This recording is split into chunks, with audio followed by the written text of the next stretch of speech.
Hey guys, what's up? It's me, Thomas. Tonight we're back here with Overly Sarcastic Productions. Tonight we're here with part 7 of the Journey to the West. Well, last time we dealt with, Red Boy with a little help from Kuan Yin, so thank you. We'll be seeing where we're going on from here. Well, let's see what's the next part of the journey. Be sure to like, subscribe for more. Hope you guys enjoy it. Let's get to it.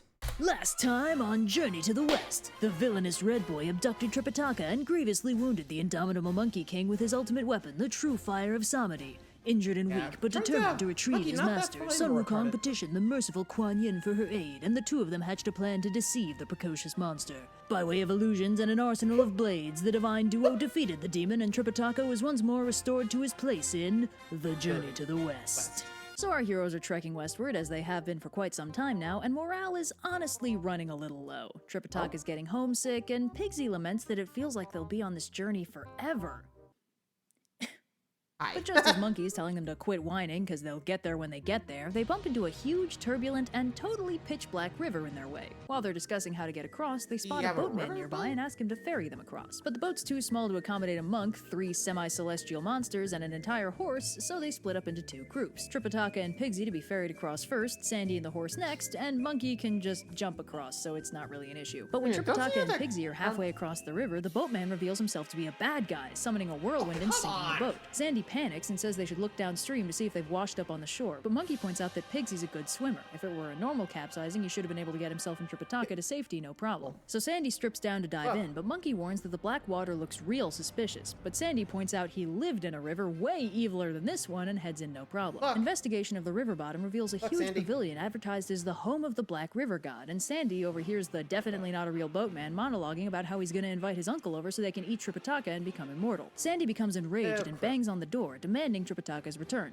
and Pigsy too, I guess, and the demon comes out to see what all the fuss is about. The demon's all decked out in gold and jewels, and is instantly down to fight. He and Sandy battle at the bottom of the river for a good 30 rounds before Sandy realizes they're at an impasse and turns to run, hoping to lure the demon out of the water so Monkey can finish him off. But the demon's got more pressing matters to attend, namely drafting up an invite for his uncle, so he doesn't follow him to the surface. As Sandy and Monkey discuss what to do, a mysterious old man suddenly appears and introduces himself as the Black River God. He quickly clarifies that he's not the demon that abducted Tripitaka, he's the true god of this river. But several months ago, this demon stormed in from the Western Ocean, kicked him out of his house, and set up shop in his fancy pavilion. When he filed an official complaint, he discovered that the demon's uncle is Ao Shun, the Dragon King of the West, and thanks to nepotism, there's nothing he can do. He's such a small-time god, the Jade Emperor will never listen to him, so he's hoping maybe Monkey will be willing to take matters into his own hands and do a little vigilante justice. Monkey's like, a Dragon King? Oh, I've threatened all those guys before. BRB, I'll sort this out. And blasts off to the Western Ocean. He intercepts the messenger carrying the invitation to come meet Tripitaka, then marches up to the palace to have a little chat with the Western Dragon King. But while Monkey was expecting to have to throw some weight around or threaten the guy, as soon as the dragon sees the invite, he freaks out. See, the demon is his sister's 9th son and didn't have anywhere else to go, so the Dragon King advised him to travel to the Black River and train himself so he could be ready to take on some official position in the bureaucracy later. He had no idea his nephew attacked the river god, and he certainly doesn't condone eating Buddhists. The dragon calls up his son, Moang, and sends him off with an army to apprehend his cousin. So Moang and Monkey head back to the river, and Moang tells Monkey he'll take care of the demon so Monkey can just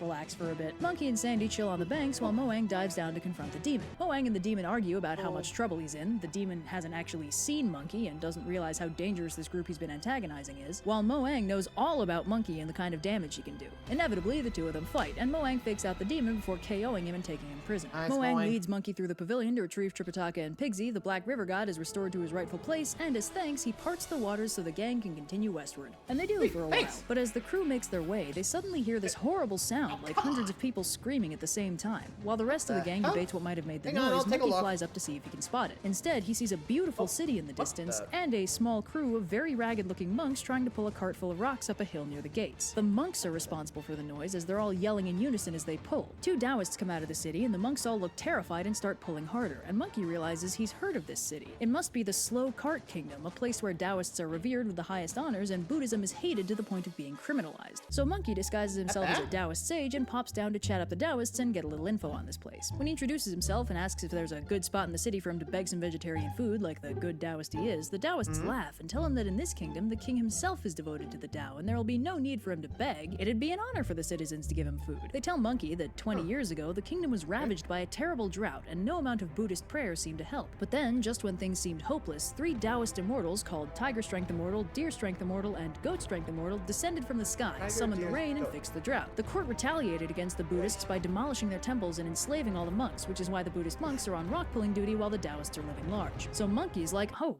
gosh, that's just horrible. I came to this city because a relative of mine became a Buddhist monk here. And the Taoists tell him that out of respect as a fellow Taoist, they'll let him take his relative if he's one of the monks they have. So Monkey sidles over to the monks to get their side of the story, though not before laughing at them for being lousy Buddhists. Ooh. Real nice, Monkey. Anyway, the monks tearfully explain that not only did the Taoists enslave all the monks in the city, they enslave any monks that traveled to the city, which will obviously be a problem for Tripitaka. Apparently, the Taoist immortals won the king over by arranging the construction of a temple where they can read scriptures and stuff that'll ensure the king lives for 10,000 years, and the king liked the idea so much that he lets them do whatever they want. Monkey asks why the monks... Yeah, $5 says those Taoist immortals actually caused the drought, and Buddhists failed. They just went in and the drought, and boom. Now they ruled the city. That's what happened. Didn't expect that, right? So again, not sure what the Buddhists and Taoists have against each other, but I say that's just China's conflicting religions. What are you gonna do? Anyway. Monks don't just run away, and they explain that their faces are posted in every province in the kingdom as a preemptive measure to keep them in prison. They say even though their lives are hopeless and they'd rather die than keep living like this, they keep getting saved from death and visited in their dreams by a whole bunch of gods, telling them to stay alive because the great Tang monk is coming to save them and he's bringing the great sage equal to heaven. So Monkey heads back over to the Taoists and is all like, it's the darndest thing. I'm actually related to all of these monks. So me and my cousins are just gonna go. And the Taoists obviously kick up a fuss, so Monkey gets cranky and kills them. The monks all freak out because they're gonna get blamed for the deaths, and Monkey's like, would you guys relax? I'm the great sage. And the monks are like, no you're not. The Gold Star of Venus told us that the great sage is all ugly and hairy with scary fangs and stuff. And Monkey's like, wow.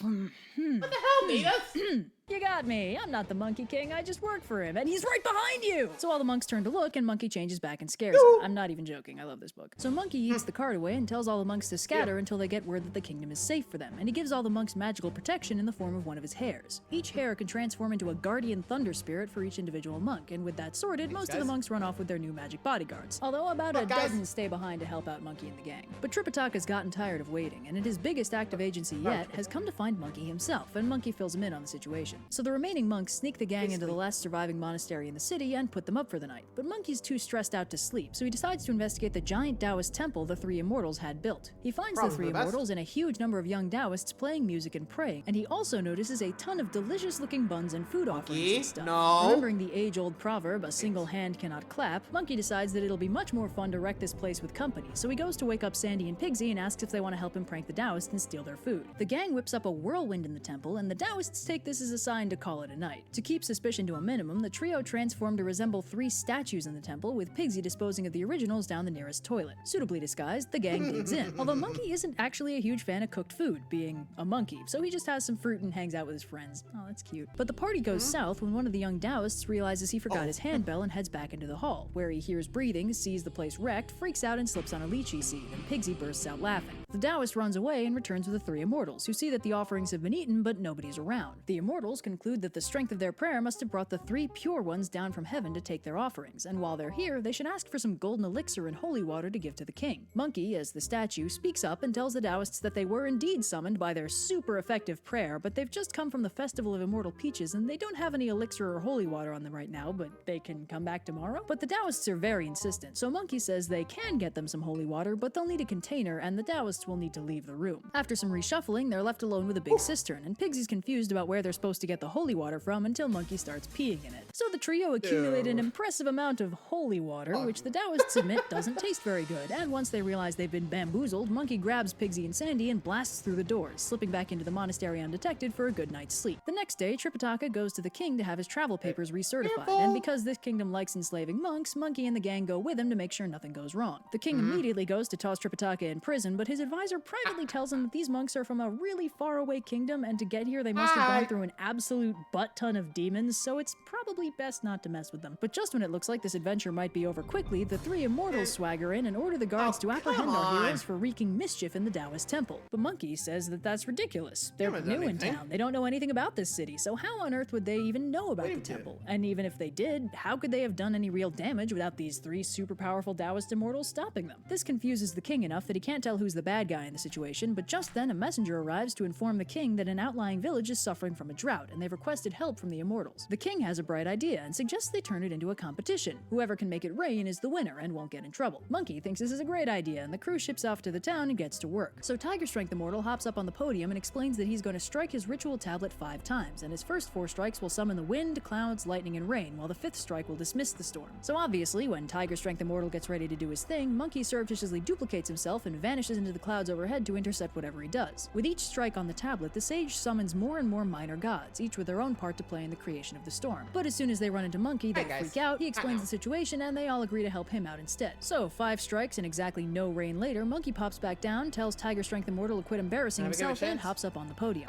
Monkey pulls a nervous Tripitaka up on the stage and tells him to recite the Heart Sutra, and he'll handle the rest. Tripitaka begins, and Monkey signals the gods overhead, and they unleash a truly biblical storm. Gale-force winds, sheets of rain, the works. The king is thoroughly convinced, but the Taoists aren't done yet. They suggest that maybe the dragons they summoned were just late, and the storm was really their creation after all. So they successfully confuse the king again, but Monkey's like, okay, well, tell you what. I haven't dismissed the dragons yet, so they're all chilling invisible overhead. If you guys can command one of them to appear, you can take the win. If not, I'll get him to show up, and we take the win. The king has never seen a dragon before and is very excited, and sure enough, the Taoists can't compel any of the dragons to show themselves, where it just takes a stern look from Monkey to get all 4 of them strutting their celestial stuff. But the Taoists aren't willing to give up so easily, and they convince the king to let them do one more competition to determine who's actually cool. This one, a meditation contest, where each participant will fly to the top of a tower and then meditate for a predetermined amount of time. This is actually a problem. Monkey can do a lot of things, but sitting still is not one of them. But Tripitaka can. During his monk training, he recalls meditating for years at a time, so this competition should be a snap for him. Monkey flies him up disguised as a cloud, and Tripitaka and the Goat Strength Immortal begin their meditation competition. But the Deer Strength Immortal decides to cheat to help out his fellow Taoist, and summons a bedbug to bite Tripitaka. Monkey notices Tripitaka's distress and flies up to investigate, removes the bug, gives Tripitaka a couple scritches, then turns himself into a centipede and bites Goat Strength Immortal on the face. Goat Strength Immortal flings himself off the tower in surprise, and Tripitaka wins. But if you thought the Immortals were gonna gracefully lose, think again. They have one more challenge for the crew. This one, a clairvoyance thing. They ask the king to put some precious trinket in a sealed lacquer box and have them take turns trying to predict what it is. The king agrees and has his wife put some fancy clothes in the box, but Monkey turns into a tiny bug, sneaks into the box to take a peek, and transforms the clothes into really ratty bad clothes. The Taoists guess the fancy clothes, but with Monkey's guidance, Tripitaka guesses terrible clothes, and the king is just as shocked as the Taoists are to see that Tripitaka is right. They try a few more times, but Monkey just keeps faking them out, and finally, in frustration, the Immortals demand one final competition. See, they're not called Immortals for nothing. They all know how to survive having their heads cut off, their hearts removed, or being boiled in oil. So if the Buddhists can survive that, they'll accept the loss. Monkey is absolutely stoked at the opportunity to show off how indestructible he is, so he accepts the competition and demands to go first. The king has an execution site prepared, so they tie Monkey up and cut off his head. But there's no blood, and Monkey yells for his head to return. The Deer Immortal freaks out and orders 2 servant spirits to hold down the head and keep it from returning. Monkey tries 2 more times with no luck, so instead he hops up, breaks all the ropes, and grows a new head. The king is so impressed, he offers to give them their papers right now, but Monkey says he got his head cut off, so it's only fair the Immortals do so too. So Tiger Strength Immortal gets his head cut off, but when he calls for it to return, Monkey turns one of his hairs into a dog, which runs off with the head and drops it into the moat. Unable to simply grow a new head like Monkey, Tiger Strength Immortal dies and reverts to his true form, which is a yellow tiger.